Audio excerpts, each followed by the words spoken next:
Hello, and welcome to another episode of The Well-Appointed Mystic.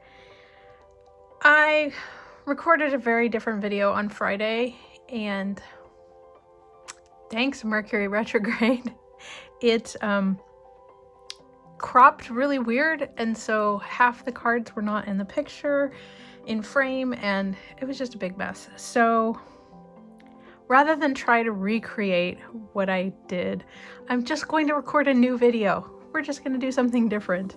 So the video that I was going to do was sort of a recap of my November tarot setup and talking through my December setup. And I think I might do a separate video about my December tarot plans, but instead of doing a retrospective of November, which at this point nobody cares about, I thought instead I would do a comparison between the Cozy Witch Tarot deck and the Everyday Witch Tarot deck.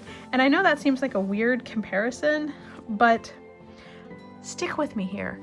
I think that there's some similarities and differences, and some of this comes out of the fact that in October I worked with the Everyday Witch deck, and in November I worked with the Cozy Witch, so kind of both of them were hitting me at the same time. So what I'm realizing now is these decks are not in order, so hold please. Okay, now that I have them in order, let's talk about these. So the Cozy Witch Tarot is created by Amanda Lovelace with artwork by Janena Medeiros. It comes in a box with a little guidebook, and my deck has been trimmed, just so you know, to remove the key phrases off the bottom of the deck. The key phrases were included in the guidebook, so I felt like it was okay to cut them off. I also cut off the borders, which all of a sudden makes these two decks look a lot more similar. Full bleed with just a little tag at the bottom. But anyway, and then the Everyday Witch is created by Deborah Blake with artwork by Elizabeth Alba, and comes with the chunky giant Llewellyn-sized guidebook. It also has key phrases in the book. You know, I know best, no, I do. So lots of good information in this book. Similar types of information in here, but just different. This does include a reversed meaning. I'm not sure that the Everyday Witch, I don't think there's not reversed meanings in Everyday Witch. So those are probably key differences. The Everyday Witch comes in the giant Llewellyn box, where the Cozy Witch comes in the two-part box, which my cards no longer fit in because they're smaller. So anyway, if you notice, you might be able to see the Cozy Witch deck. The card stock is much thicker than the classic Llewellyn. I literally took this many cards off to make them even. So these are really thick cards. They're even reduced size like this. They're hard for me to shuffle. The Llewellyn, this is the standard glossy Llewellyn. I have painted the edges poorly. This was probably one of the first decks I ever painted the edges, and I did not do a great job. It kind of bled over. I use these mostly at home. I have one of the mini decks of the Everyday Witch that I use in my bag, carry it around with me. That for whatever reason, I like the cardstock on that better. I swear it's probably the same thing, but because the cards are smaller, they're easier for me to handle. These are super, super shiny. These are, however, much easier to shuffle, even though they are pretty big. We can talk about the card backs really quickly. Obviously, mine now are uneven on the back here, but you really can't beat the card backs on these. And again, because there are no reverse meanings, it's okay that this artwork could not be reversed. So that said, those are sort of my first things. But really, the content is where I start to feel like there's a lot of similarities between these two decks. So, and it wasn't until I worked with one deck in October and then the other deck in November that I really started to notice the similarities and where I liked one over the other. Kind of straight out of the gate, I will tell you that aesthetically, the artwork, the quality of the illustrations. I like the Cozy Witch art a lot. Just the style of drawing is more to my taste. There are things about Elizabeth Alba's people that sometimes I'm not as crazy about. It's much more painterly, where this is more like a digital illustration kind of feel.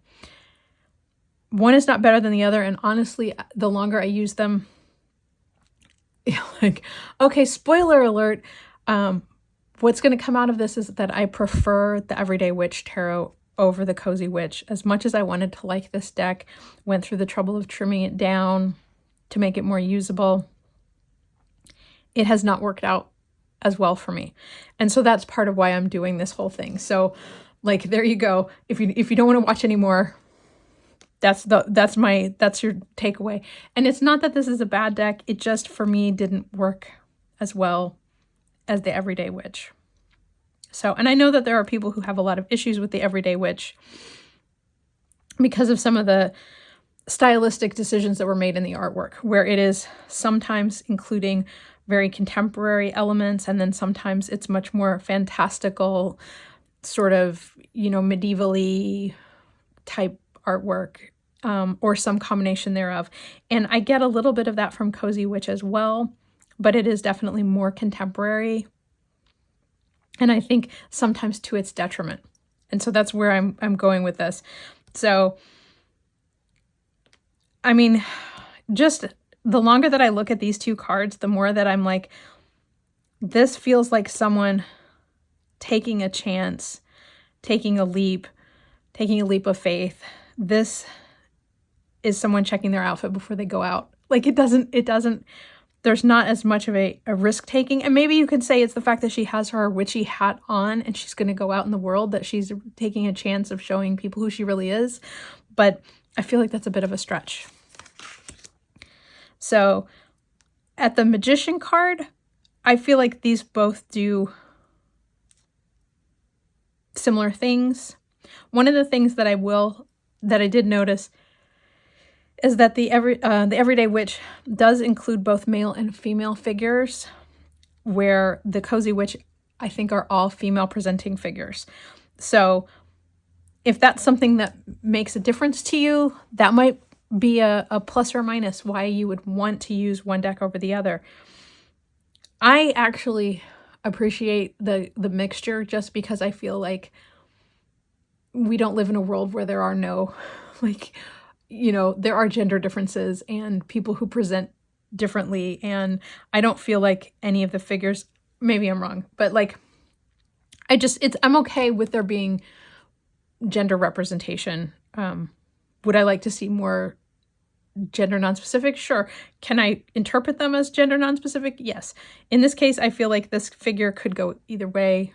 It feels slightly more masculine, but I don't think it really matters. She definitely feels feminine.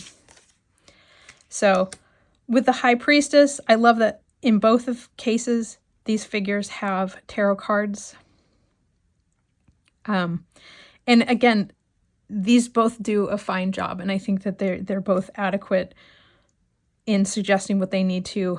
This keeps with some of the traditional elements from RWS, with the black and white candles being the pillars, but the moon tapestry kind of does a similar thing. So again, the case with the Empress, the same thing. They both have that sort of nurturing vibe. Lots of the the pomegranates, the red roses, that kind of thing.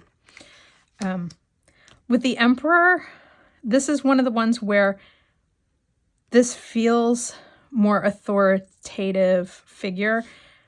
This just looks like someone who's trying to figure out what direction to go in. She's holding a compass. So this is one where I have to actually read the title of the card to know that this is supposed to be an emperor. It does not feel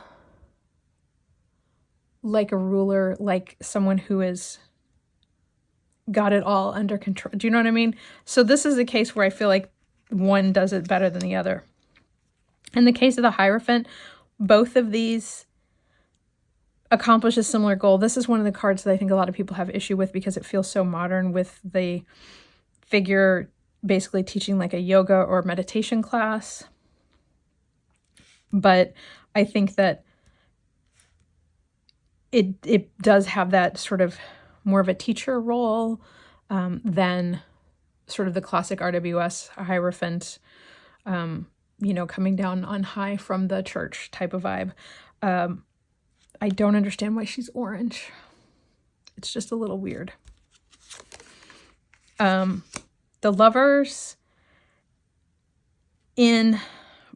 but like in this case, I love that it's two female figures here. I think that that's awesome. I love that they did this. This is one of my, like, strangely one of my favorite lovers, partially because of the cats with the tails in the little heart shape. I think it's very sweet, but having grown up to a certain extent, practicing, sort of classic Gardnerian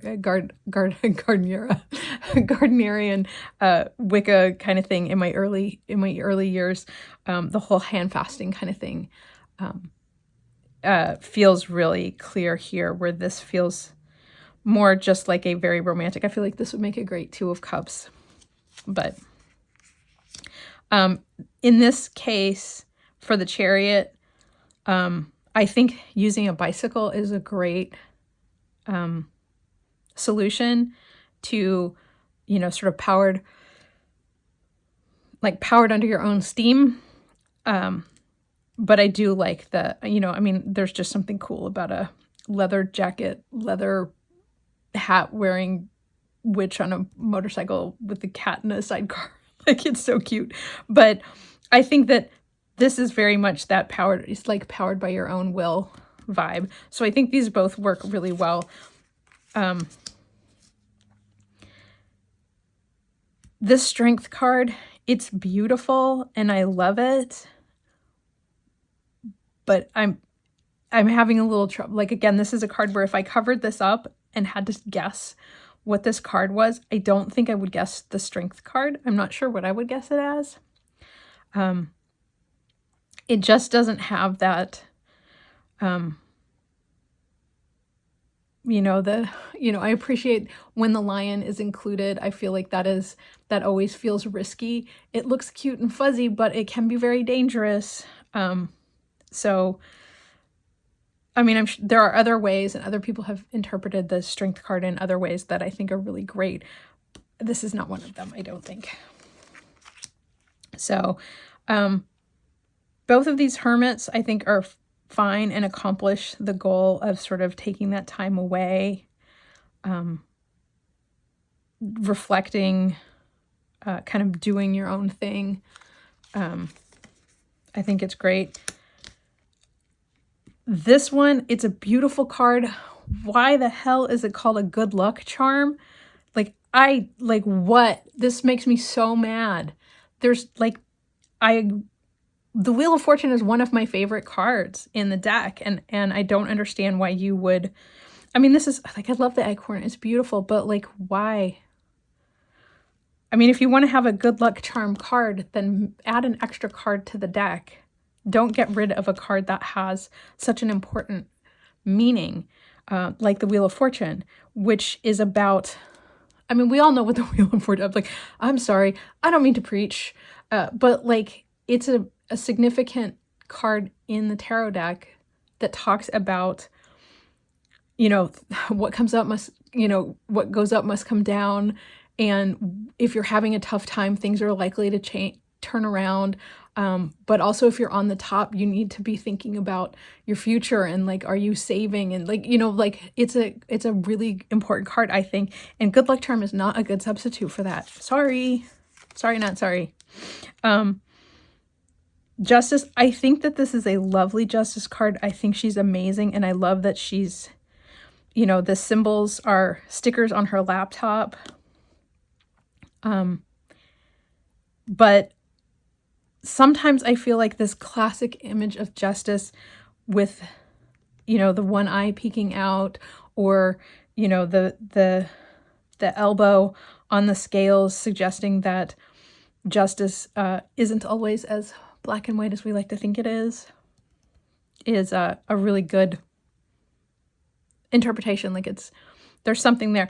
I think that this is lovely, and I really like the look of this card and the sort of messaging that sometimes, you know, justice comes by putting your message out into the world. This is somebody who's on the internet, who's posting, you know, who's writing on a blog or on, you know, whatever social media channel about unfairness in the world. And I think that that's a good message. Strangely, I prefer this card. So this is another case where aesthetically, I think that this is a great way to sort of interpret the visual of the hangman or hanged witch or whatever you want to call it. But calling it the patient witch takes some of the messaging out of the card, because it's not just about being patient. It's also about looking at things from a different perspective. And I think renaming it to patient isn't the right thing to do. I'm at the point where I just want to cut the words off these cards. So anyway, this is another one where they changed death to broom. And I don't get it. I don't get it. I mean, there's a reason that this card exists in the tarot deck, and I feel like trying to soften it so much is like, it just I don't like it. I don't like it. I'm just gonna say that. The Temperance card, neither of these are actually my favorite interpretations. I do think that this is probably, I mean, I love that she's balancing, which I think is kind of cool way to interpret temperance, and how she's got like water and a cookbook and vegetables on this side, and here she's got a cocktail and cupcakes on this side. So the balance here comes in the form of like what she's consuming, which I think is very clever. Here with the tea and the water, has more of that, you know, blending the, neither of these are my favorite, but I'd probably say this one I like a little bit better, but not by much. This is another case where they changed this to toxic witches. And again, I feel like the Devil card is a card that, even though it's hard for some people to have that word on a card, I think it changes what it needs to be. And the Devil card isn't always about outside influences. Sometimes we are our own toxic witch. And this is where the devil, you know, the devil's in the details. The devil is, you know, in the things that we tell ourselves, or the influences that we allow to skew us one way or the other. So this does not make me happy. And I don't think this one cracks me up. I love this. Like the picture perfect devil offering, you know, candy to children or money. Like he might as well be pulling up in a white van, candy from a stranger kind of thing. But so as much as he's a little creepy, I definitely prefer that one. The Tower cards, I think they're both fairly acceptable. I do like her slightly devilish look in her eye that suggests that maybe she burnt this down herself. She looks a little more startled by the fact that the tree has burnt down. So there's a little more orneriness in this one, and that aligns more with how I see the Tower card, which is oftentimes a case where sometimes we need to, you know, it's that you have to break an egg to make an omelet. I also think of it as the kill your darlings. Like sometimes you have to, like that project that you keep saying you're going to finish, but you never do. Like sometimes it's time to just pack it away, throw it away, give it to someone else. You know, designer, illustrator, like oftentimes mine is just like I have to like delete all the layers in my Photoshop file and start over. Like I just have to kill the darlings. Like I've been so attached to a particular design that I have to have a tower moment and just nuke it and just start over. So I do really like this tower card because that is sort of the feeling. Like sometimes you just gotta clear away the brush. So this star card, I just prefer, I've always liked this one. It just feels, it has that magic wish fulfillment. I mean, I guess this has that when you wish upon a star kind of vibe, but this one has always just like instantaneously given me that read of, you know, as above, so below kind of thing. Okay, this one, I love this moon card. This is that whole like, it's not always what you think it is. Like this cat is seeing this leopard, you know, like the reflection, you know, in the moonlight sort of changes how we see things. This doesn't give me that same interpretation of the moon card. And I think, again, both of these decks, I think, appeal to people who are just starting out in tarot because they're very illustrative. There's a lot of details. They're fairly easy to read, but this is not giving me that, you know, the moon sometimes can obscure the message. So there you have it. Whoa, cards are out of order. Here we go. I knew that was going to happen. So the sun cards, they both have sunflowers and sunlight. They kind of do the same thing. Honestly, I like this one better. I think she's just darling. I like the illustration. This is fun, and I like that it's that very maiden mother crone kind of vibe. But she's just cute, so. Wow, I hope Jesus Christ, this is going to be a long video. Pardon my French. I will try to move a little bit faster through the minors. But Judgment, what? I don't get it. How is this Judgment? This has a little bit more of that Judgment, that sort of Pied Piper, you know, following the call. But I mean, if she were playing a musical instrument or something, like some way of suggesting that people, like that you needed to hear a call or something, but she's sitting at a window. Like, I don't, whatever. And finally, the World. And these are, again, remarkably similar looking cards. This definitely has a feeling of like she's on vacation. She has completed her journey. This one too, I think this is the same figure. Nope. I thought it was going to be the same character from the Fool card. But it isn't. But she looks like she's had the, you know, sort of the fairy tale thing go into the ball. I'm more inclined to like want to go to the beach and have a cocktail, but I'm that kind of person. So, okay. So we're on to the Wands suit. I made sure that these were in the same order. I don't know if these were the order that they were in the guidebooks, but I just wanted to keep them all in the same order. So this Wands card is much more explanative of what the Wand suit is. You've got all sorts of creative elements like a book, a map, drawing tools. So it's very clear here that the message is like a, you know, musical notes, like a creative spark. This is a candle.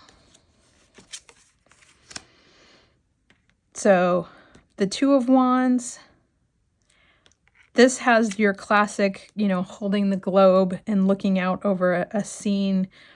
You've got your salamander in here. She has two flames and a crystal ball. The minors are really where I start to get frustrated. The Three of Wands, you know, is the headed out, you know, moving forward. She's got her power. Here, she's got three lanterns, and I mean, maybe a little bit I have that sense of journey. I think if the gates had been open, it would have felt like she was like moving towards something, but I just, The minors really make me mad in the Cozy Witch. The Four of Wands, I think, work great in either one. These definitely feel celebratory. You know, you've got the sort of the cupcakes. They're celebrating something. This has much more of a like May Day festival kind of feel. The Five of Wands here this feels very argumentative, as does this. So there's a little bit of competition. The Six, I mean, I think they both kind of accomplish the same thing. That sort of reaching a point of success, sort of that midpoint of your success. This maybe is like, feels more like somebody got a promotion or something. This feels more, I mean, because it's more set into this sort of fantasy, medieval-esque time period, that sort of recognition of success can be like a little more arbitrary. This feels a little more specific to like, she got a promotion or like that kind of thing, where I feel like it might be harder in a reading to get a bigger interpretation. I would kind of get stuck on, it looks like she got a promotion, so she's getting a new outfit, or she's got a job interview. So this one, this Seven of Wands, she looks more like she's defending. This one looks more like she's being ridiculed. You know, there's like finger pointing versus wands. I don't know. This is where the Cozy Witch really falls apart for me. The Eight of Wands, I do like that this, you know, a lot of people always talk about the Eight of Wands where it's just the like wands all going off in a direction. This feels like, I mean, you've got that tornado in the background, like things are in motion. It would be hard not to see that things are moving, things are in motion. This is just a bunch of people running down the street. Okay, they're in motion. I get it. This is classic Rider-Waite style, the Rider-Waite-Smith style, where she looks like she is the last dance in a battle. She's, you know, wounded. You know, she's done everything she can. This is just weird and kind of freaks me out a little.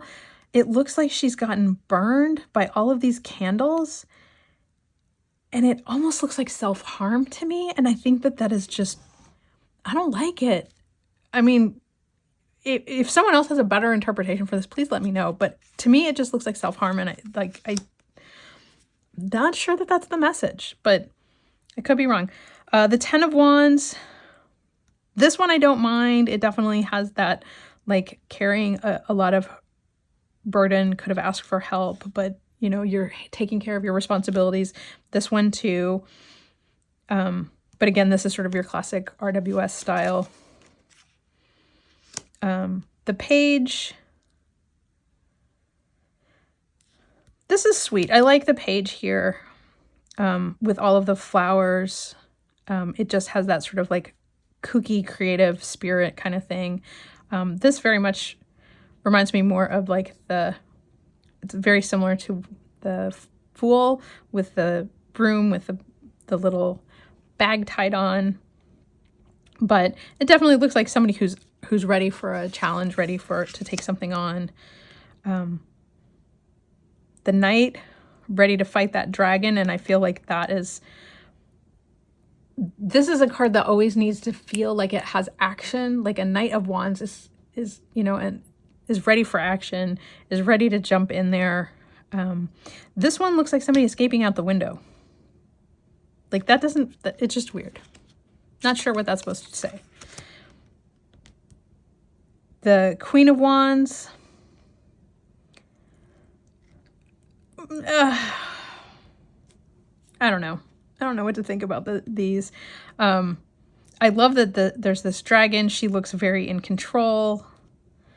This is definitely leaning more into the idea of the like beauty and the sort of more, I don't want to say seductress, but like the sort of empowered, the sexually empowered kind of vibe.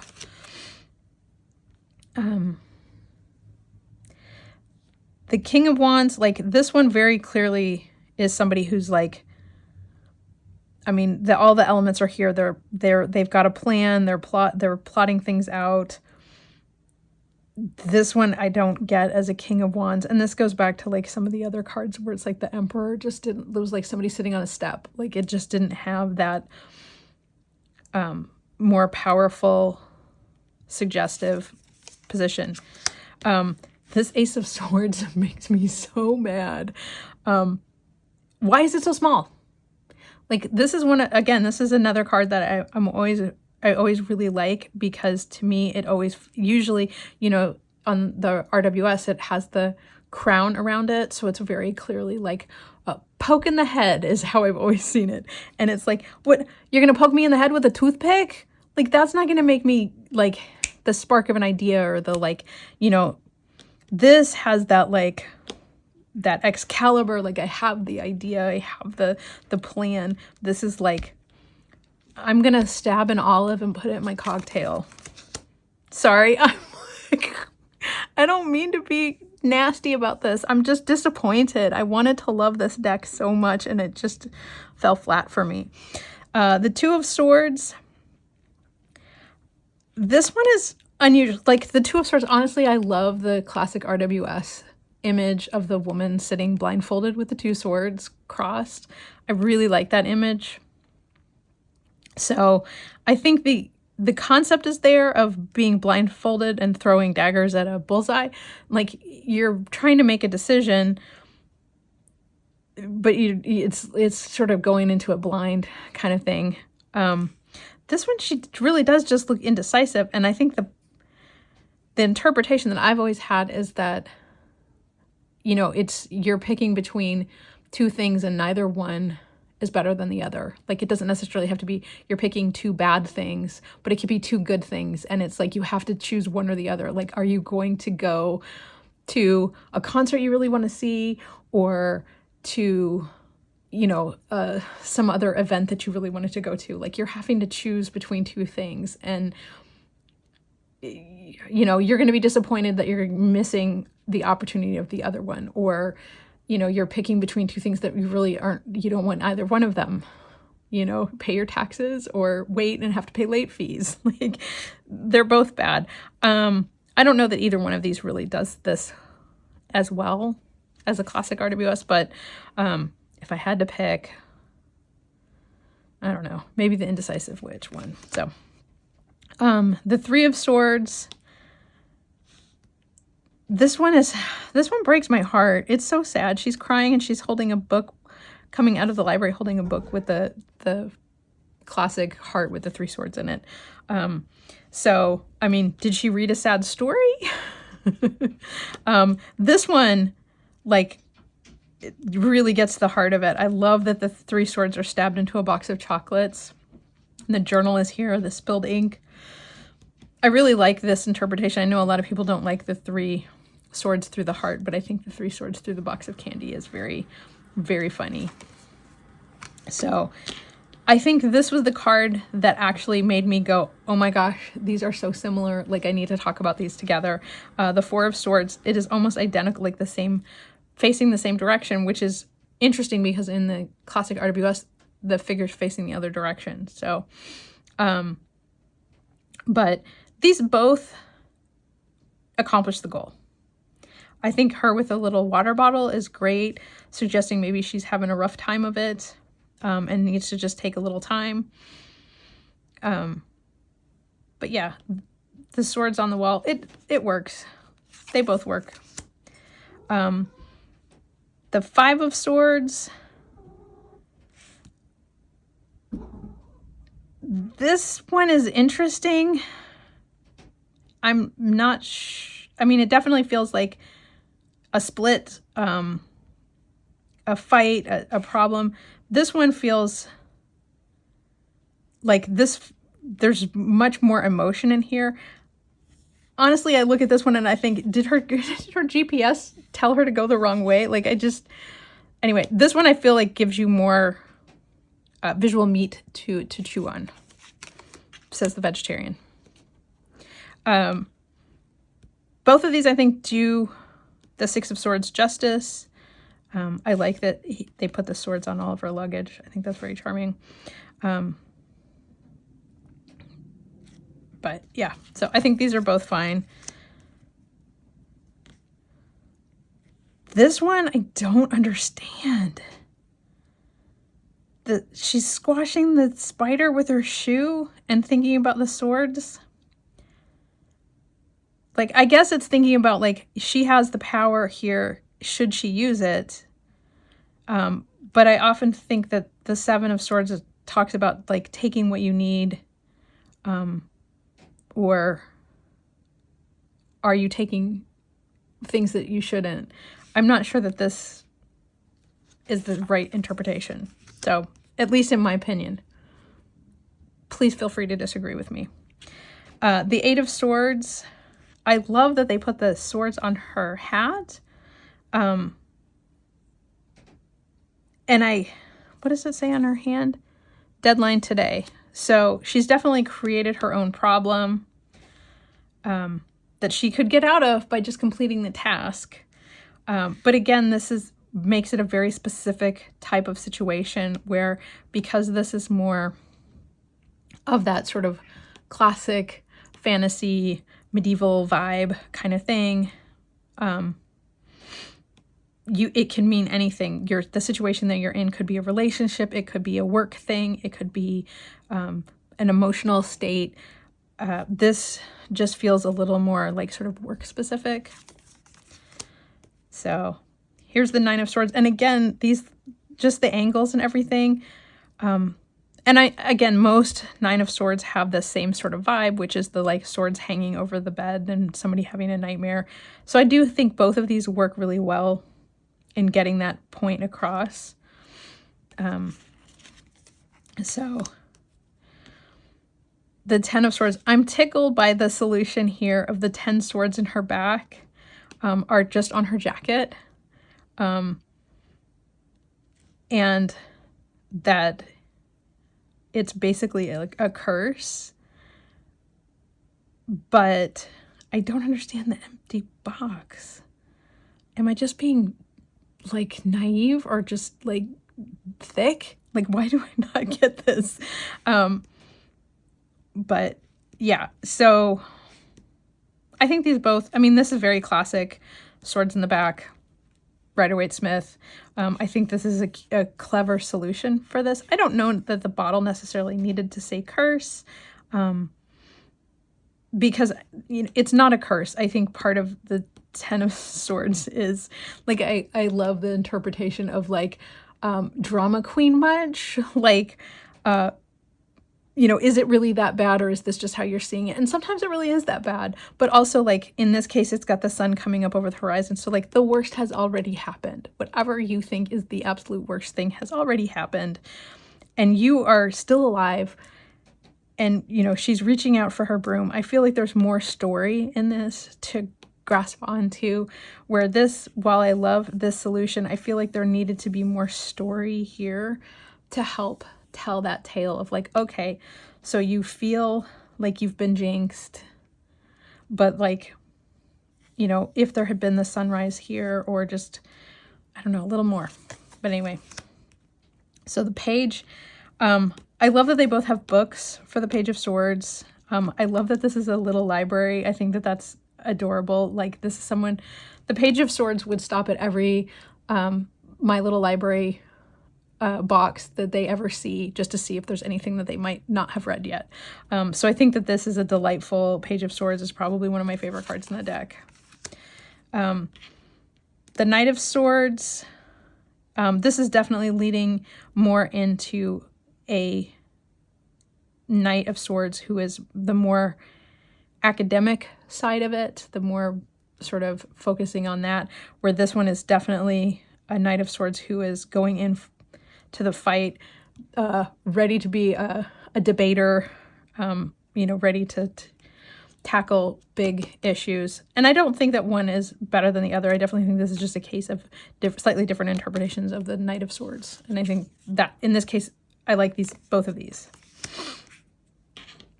The Queen of Swords, I think this is another case where she definitely, this is a case where they did actually make her look regal and like she is in command. She is the leading this book club group.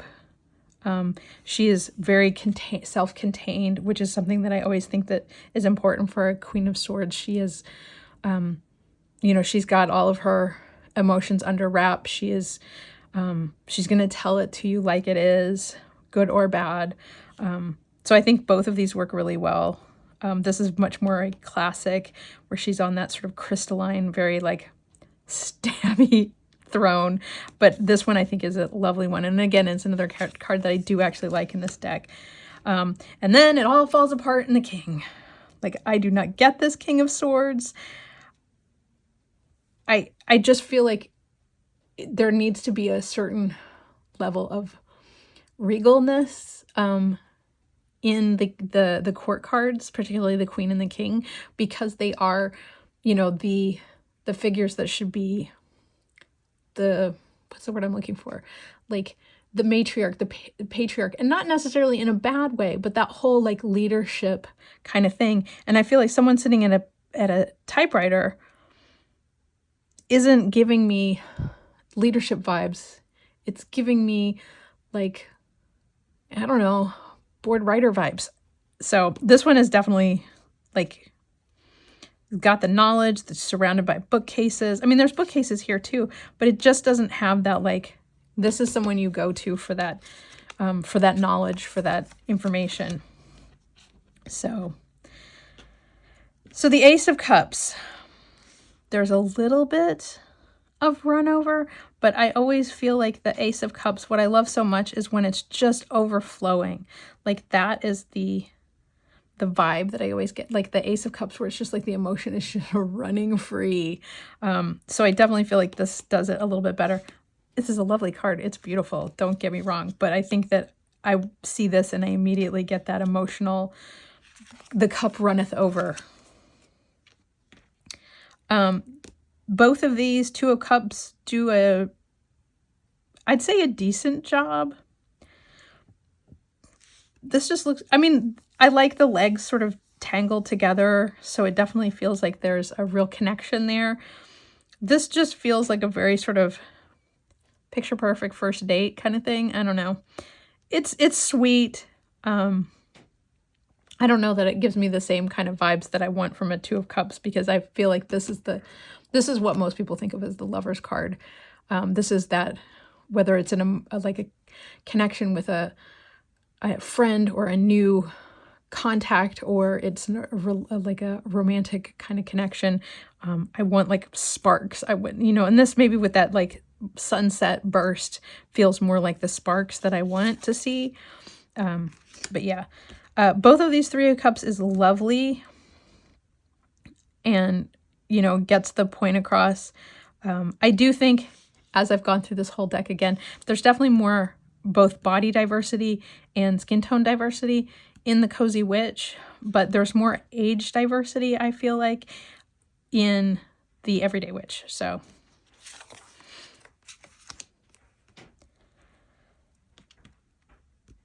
the Four of Cups, I feel like there's more ennui going on here than here. She just looks like she's Karen'd this poor coffee clerk. This just looks like somebody who's gotten 4 drinks or 3 drinks and is working on his 4th because he doesn't know what else to do with himself right now. Like that kind of ennui.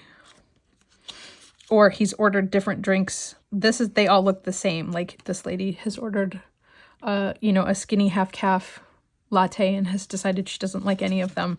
That poor clerk. So these, I mean, it's the same pose. It's everything about it, but it accomplishes exactly what it needs to with a Five of Cups. They're seeing what they've lost, but not what they still have. So I like both of these. She's just darling. The Six of Cups, they kind of do the same thing. I sometimes really appreciate when there's a little bit of that sort of childlike nostalgia kind of thing going on, where this just feels more like sort of generosity, which is okay. And I think both of them kind of accomplish the same thing there. The Seven of Cups, this one has that classic RWS with all the items in the cups, where this is just like picking out which mug or cup you're going to use, which I feel lacks some of the like making these bigger choices and sometimes having too many things to choose from. This doesn't look like too many things to choose from. That's my take on it. The Eight of Cups. This, I feel like she's walking away. She's got her little bag and her broom, and looks like she's walking away from what she's got. This one, I literally had to do a double take. I'm like, why is she leaving all that water behind? Like, I don't understand what's going on here. Like, I literally had to think about it because I wasn't getting that whole thing. I do like that what she's walking towards looks like a better option. There's, it's this beautiful sea and this path, but it is a lot more challenging read to get to the same point of that. Like, sometimes you just have to walk away. Both of these Nine of Cups, I think, really do the job. I think it's darling that it's like the little Vanagon, and she's got everything she needs and she's just hanging out at the beach. She's hanging out at the beach too with her little sandcastle. So the Ten of Cups, again, like, can you believe, like, this is why this is how we ended up here, is that I started looking at these and I was like, there is a lot more similar than different. This definitely feels a little bit like, this is definitely a mixed family. This is more your sort of classic. They're very blonde.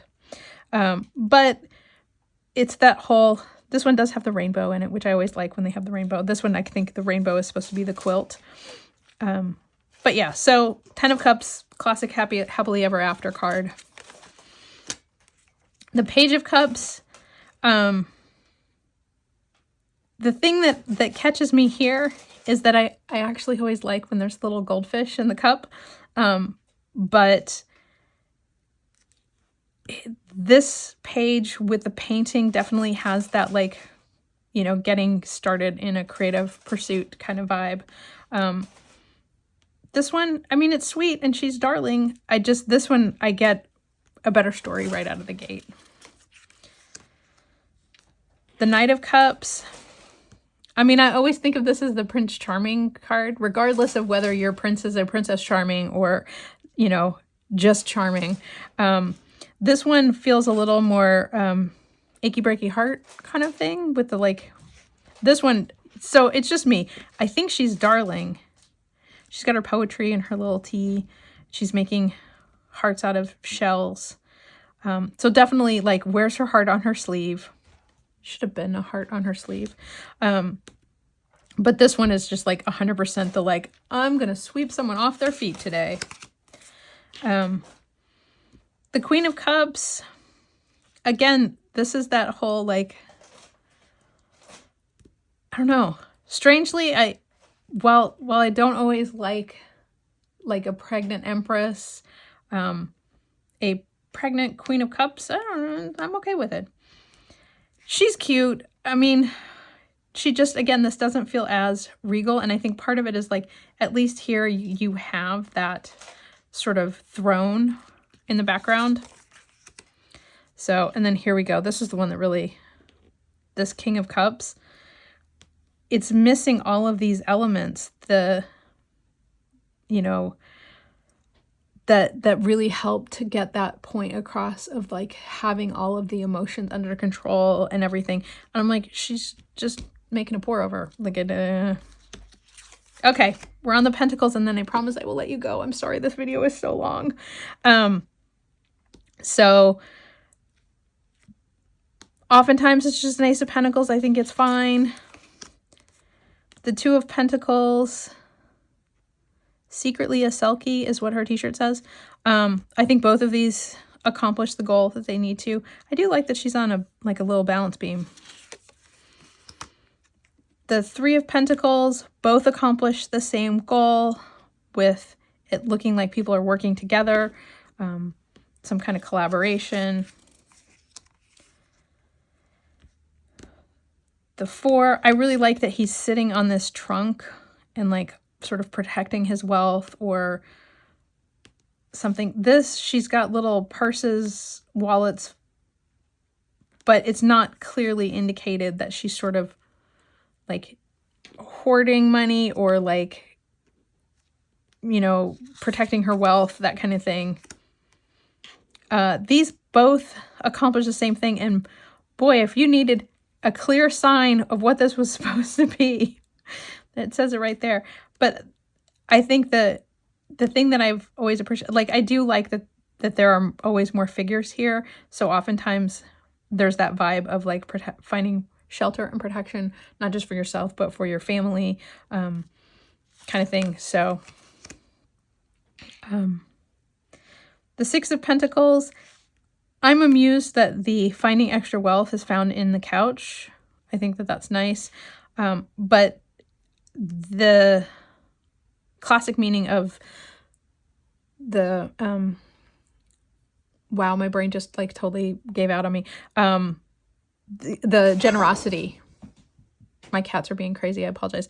But that sort of the generosity aspect of this, you know, how one distributes their wealth or withholds their wealth, or are you asking for handouts, that kind of thing, versus like finding change in the couch.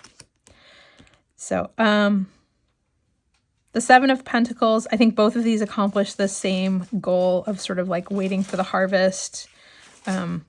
She's got her plants in the window. My cats are playing with a piece of paper and they're tearing it apart in the other room. I apologize if it's being picked up by the camera, the microphone. The 8 of Pentacles, both of these I think get the point across of like building your production line, practicing, getting good at something. It's a pretty clear message there. The 9 of Pentacles, both of these are, I think, good representations of sort of enjoying the fruits of your labor. The 10 of Pentacles. This was one of the first cards I ever pulled out of this deck, and I absolutely loved it as someone who clearly has a lot of cats. That sort of family legacy for me is taking care of these animals, which is just a nice change of pace from a classic, sort of the classic family legacy sort of vibe of a RWS style 10 of Pentacles. So while it's not technically probably the best interpretation for people, because I still feel like she, like if there was a cat sitting in her lap or like one of them was like rubbed up against her leg, like it would feel more like these were her, you know, she's definitely caring for this family. But like there could be food bowls here or something to indicate that like that's her legacy. She's taking care of these animals, where, you know, here you have them leaning in and holding hands, and, you know, they've got the dog and the kid, and like there's that sort of family unit. I honestly oftentimes feel like the 10 of Pentacles has more of that happily ever after because it has that legacy aspect and the financial security and that kind of thing. That's just me. The Page of Pentacles, definitely, like, I like that it looks like she's got a little, you know, like a little lemonade stand and, you know, sort of those first efforts to, you know, make money kind of thing. He just looks like he's dropped all his wealth. So it has a little bit more of that, like, kind of trying to figure out money aspect, but there's some of that with a lemonade stand too. So I think both of those are cool solutions. The Knight of Pentacles, they both kind of have that slow and steady vibe. You know, that's the real thing that I get from that card.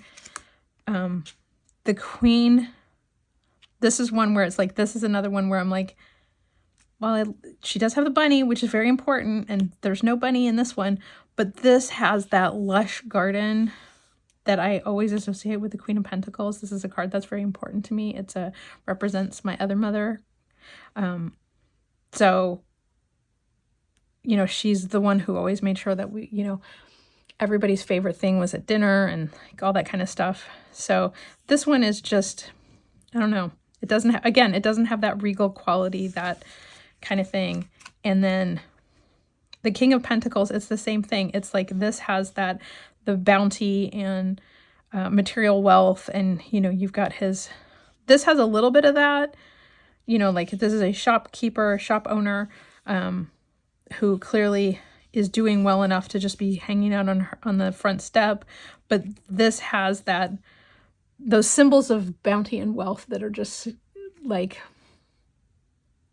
more, you know, again, more, not stereotypical, but like more grandiose, like the, you know, the grapes, you know, the vines, the big throne. So, okay, so that's, I'm sorry that I rattled on so long, but that's my take. And I have gotten to the point now where the Cozy Witch has been, has migrated into my purgatory box, because as much as I think the artwork is lovely and there are some cards that I really like, I just don't see myself using it, because there are some cards that just do not work for me, particularly the court cards for most of the suits. And I don't like a lot of the changes to the harder major arcana cards like death. And so eventually I think I'm going to let it go. And I'm sad to say that, because I did work really hard to try to get it to work for me, but that is how things go, isn't it? So anyway, thank you so much for watching this. I apologize again for being so long. Please like, subscribe, leave me a comment. Let me know, do you have either of these decks? Do you work with them regularly? Are you inclined to use them, keep one or the other, or both? I'd love to hear. So thanks so much, and I'll talk to you again soon. Bye.